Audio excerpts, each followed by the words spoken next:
Nag-aasikaso na ngayon ng requirement si Leah Joyce Bacaro para sa inaplayang trabaho sa Saudi Arabia bilang domestic helper. 5 ang kanyang anak at construction worker naman ang mister. Kahit noong nagtatrabaho pa siya bilang kasambahay dito sa bansa, hindi pa rin daw sapat ang kita nilang mag-asawa para sa pangangailangan ng kanilang mga anak. May college na ako, tsaka medyo malaki na din yung anak ko. Medyo maliit yung sweldo dito kaysa sa ibang bansa. Ang tuk-tuk driver naman na si Minswari Mangundaya, aminadong hindi pa rin nakababawi sa kita kahit pa bahagyang bumaba na ang presyo ng mga produktong petrolyo.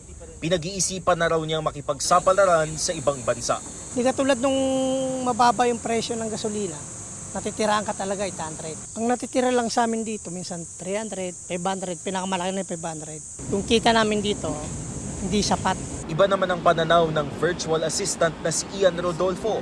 Anya, hindi matutumbasan ng magandang oportunidad abroad ang pagkakataong makasama ang mga magulang dito sa Pilipinas. May cancer at chronic kidney disease kasi ang kanyang ama at na mild stroke naman ang kanyang ina. Yung both parents ko, both seniors na sila. So I think it wouldn't be worth it to go abroad and be away from them just to get a job. And besides, I can get a good job naman here in the Philippines. Sa survey na ginawa noong March 19 to 25 na nilahukan ng 1,200 participants, lumabas na 57% ng mga Pilipino ang pipiliing mag-abroad kung may pagkakataon. 3 ang pangunahing rason kung bakit pipiliin ng iba na manirahan abroad: magandang job opportunities, mas mataas na sweldo, at mas magandang quality of life. 81% o 8 sa 10 Pilipinong edad 18 to 24 ang bukas sa pag-abroad.